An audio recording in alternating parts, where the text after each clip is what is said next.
ፕሬዚዳንት ዶናልድ ትራምፕ የቴህራን ነዋሪዎች ከተማዋን ለቀው እንዲወጡ መምከራቸውን ተከትሎ የቻሉ ከተማዋን ለቀው እየወጡ ነው።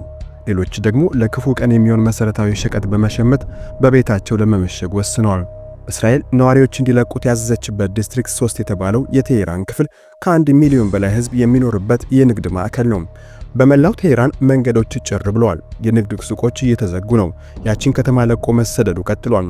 ከ10 ሚሊዮን የሚበልጥ ነዋሪ ባላት ቴህራን የመጣውን ፊት ለፊት ለመግጠም የወሰኑ ወደ ቤት እየከተቱ ይገኛሉ።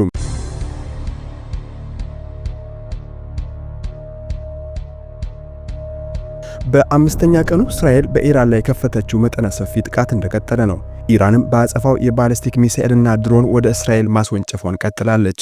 ቴህራን በእስካሁን የአጸፋ ምላሿ ሁሉ የበለጠ ግዙፍ የሚሳኤልና የድሮን ጥቃት በእስራኤል ላይ ለመፈጸም እየተዘጋጀች መሆኗን ያስታወቀችው። በዚህ ወታደራዊ ዘመቻ እስራኤል በሁሉም የኢራን የኒውክሌር ጣቢያዎች ላይ ድብደባ ፈጽማለች። ዋነኛ ወታደራዊ አመራሮች በእስራኤል ጥቃት እየተለቀሙ የተገደሉ ሲሆን ውስጥ ኢራን ድረስ ዘልቆ በተሰገሰገው የስለላ መረቧ የታገዘች በተገደሉ የጦር መሪዎች የተተኩትንም እያደነች መግደል ጀምራለች። የእስራኤል የውጭ ጉዳይ ሚኒስትር ጌዲዮን ሳር በሰጡት መግለጫ ሀገራቸው በኢራን ላይ የፈጸመች ያለችው ዘመቻ በቴህራን የመንግስት ለውጥ የማምጣት ግብ እንደሌለው ተናግረዋል። ሆኖም የከፈተችው ዘመቻ የመንግስት ግልበጣን ሊያመጣ እንደሚችል ጠቁሟል። ሚኒስትሩ የእስራኤል ዓላማ በኢራን የኒውክሌር መርሃ ግብር ላይ የከፋ ጉዳት ማምጣት ሲሆን እዚያ ላይ ገና አልደረስንም ብሏል። ጠቅላይ ሚኒስትር ቤንያሚን ኔታንያሁ ይህን ሀገራቸው እንደምታሳካ እርግጠኛ ናቸው። በእርግጥ እስራኤል ብቻዋን በኢራን የኒውክሌር ተቋም ላይ የፈለገችውን ጉዳት ማድረስ ትችላለች የሚለው ነው ዋነኛው ጥያቄ።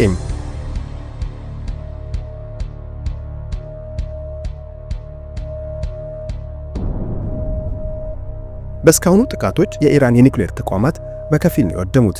እስካሁን ጉዳት የደረሰባቸው የኒውክሌር ጣቢያዎች ናታንዝና ኤስፋን እንደዚሁም በቴህራን የኢራንን የጦር መሳሪያ ስራዎችን የሚቆጣጠረው ኤስፒኤንዲ የተባሉት ተቋማት ናቸው።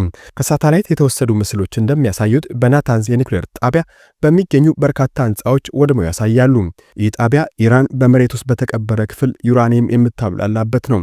በእስካሁኑ የእስራኤል ድብደባ ዘልቆ በመሬት ውስጥ በሚገኙ ማብለያ ላይ ጉዳት ማድረሱን የሚያሳይ ማስረጃ የለም።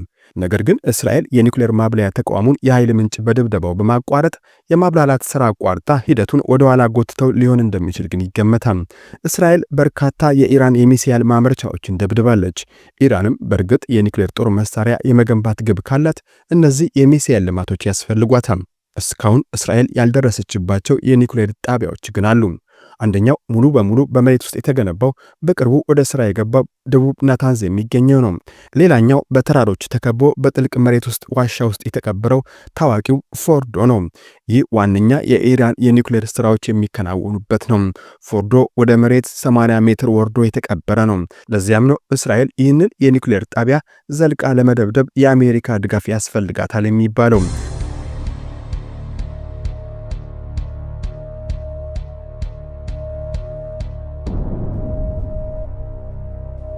እንዲህ በመሬት ውስጥ የተቀበረን ኢላማ ደርሶ መምታት የሚችለው የአሜሪካ ባንከር በስተር JBU-57 የተባለው ቦምብ ብቻ ነው።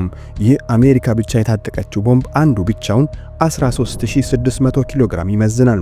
የአሜሪካ አየር ኃይል መረጃ እንደሚጠቁመው ቦምቡ በመሬት ውስጥ ከባድ ኮንክሪት የተቀበረንና ዋሻን ለመምታት ዲዛይን የተደረገ ነው። ከመሬት ወደ ታች 61 ሜትር ድረስ በመግባትም ፍንዳታን ያደርሳል።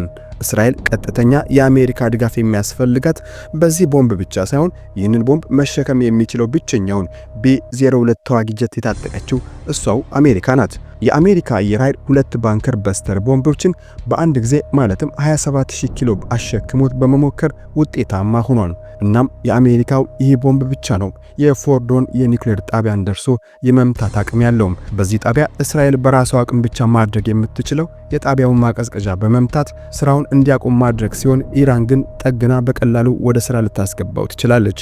እስራኤል የኢራንን የኒውክሌር ጣቢያዎች ውስጥ ድረስ መዝለቅ ባትችልም ያንን የገነባውን አእምሮ አድና ማጥፋቱ ተሳክቶላታል። በዚህም የኒውክሌር ቦምብ ለመገንባት ወሳኝ የሆኑ 9 የኒውክሌር ተመራማሪዎችን ገድላለች። አሜሪካ የኢራንን ሚሳኤልና ድሮንን ከማምከን ሚና ውጪ በቀጥታ ኢራንን በመደብደቡ አልተሳተፈችም። ስለ እስራኤል ኢራን ግጭት የተለያየ አስተያየት እየሰጡ ያሉት ፕሬዝዳንት ዶናልድ ትራምፕ ለቀጥተኛ ድጋፍ እጃቸውን ይሰነዝሩ ይሆን የሚለውን መገመት አዳጋች ሆኗል።